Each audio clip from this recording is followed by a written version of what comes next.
College নিয়ে যে নতুন সংকট সৃষ্টি হয়েছে এর যৌক্তিক সমাধান আসলে কি হতে পারে, যা ঢাকা বিশ্ববিদ্যালয়েও এই কলেজের শিক্ষার্থী উভয়ের জন্যই মঙ্গলজনক হবে।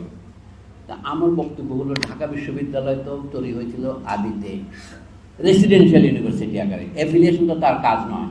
তো অ্যাফিলিয়েটিং যদি ইউনিভার্সিটির দরকার হয়, জাতীয় বিশ্ববিদ্যালয় আছে, তো জাতীয় বিশ্ববিদ্যালয় যাদের পছন্দ হচ্ছে না 2015 সালে, তারা আবার ঢাকা বিশ্ববিদ্যালয় দিচ্ছে কেন? আলাদা একটা আপনি সুপারভাইজিং ইউনিভার্সিটি করেন, অ্যাফিলিয়েটিং ইউনিভার্সিটি করেন। এত বিশ্ববিদ্যালয় করতে যখন আপনার বাদে না, এক নামে যখন 11টা বিশ্ববিদ্যালয় করেন, বিজ্ঞান ও প্রযুক্তি বিশ্ববিদ্যালয়, তো এটা করতে অসুবিধাটা কি আপনার? মানে সারা দেশে আছে বিশ্ববিদ্যালয় কি শিক্ষা বোর্ডের মতো। আপনারা এটাও জানেন, কলকাতা বিশ্ববিদ্যালয় তৈরি হয়েছিল 1958 সনে। ওখানে কোনো পড়ানো হইতো? কিছুই পড়ানো হতো না। 1858 সনে যে কলকাতা বিশ্ববিদ্যালয় থেকে বঙ্কিমচন্দ্র প্রথম 2 গ্রাজুয়েটের একজন আমরা বলি, তাকে গ্রেস নম্বর দিয়ে পাস করা হয়েছিল। উনি পরীক্ষা দিয়েছিলেন হুগলি মহসিনের কলেজ থেকে। এবং আহমদ সাহেব প্রায় বলেন, আহমদ সাহেব তো অপ্রীতিকর কথা বলায় সিদ্ধহস্ত, উনি বললেন যে মহসিন ফান্ডের বৃত্তি নিয়েই বঙ্কিমচন্দ্র তার বিএ পাশ করেছিলেন, এবং সেই জন্য তিনি অনেক এমন রাষ্ট্র কল্পনা করেছেন যেখানে মুসলমানদের কোনো স্থান থাকবে না। এবং এইটা আমি বলছি যে কলকাতা বিশ্ববিদ্যালয় 1900 সনের আগে পাকে আর পড়াতো না।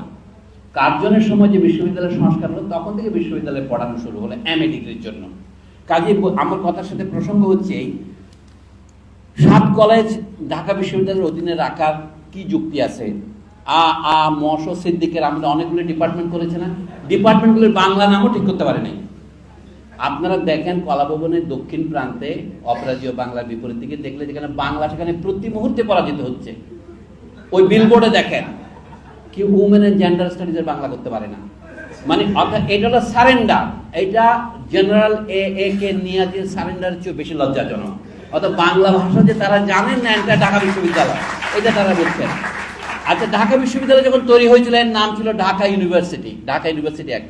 এটা কি সন্তর্পণে ঢাকা বিশ্ববিদ্যালয় করেছি আমরা? কোনো আইন করতে হয়েছে?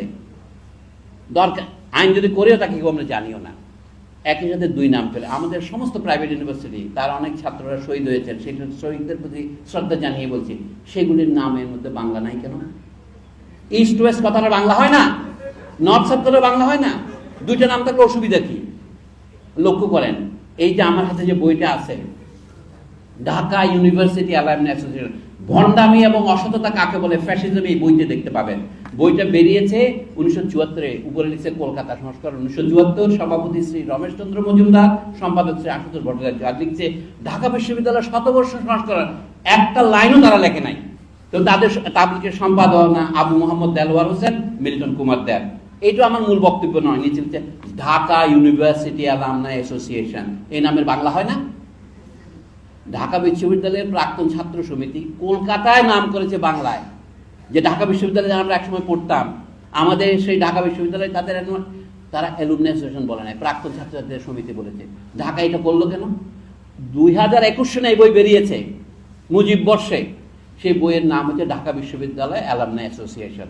আপনারা মুখে মুখে বলেন ঢাকা বিশ্ববিদ্যালয় অ্যালামনাই অ্যাসোসিয়েশন, কতগুলি শব্দ বাংলায় ঢুকে গেছে, যেমন ক্লাব।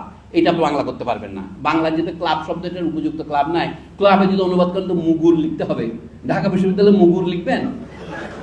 লিখবেন না, এই ক্লাব দিয়ে পিটানো হয়।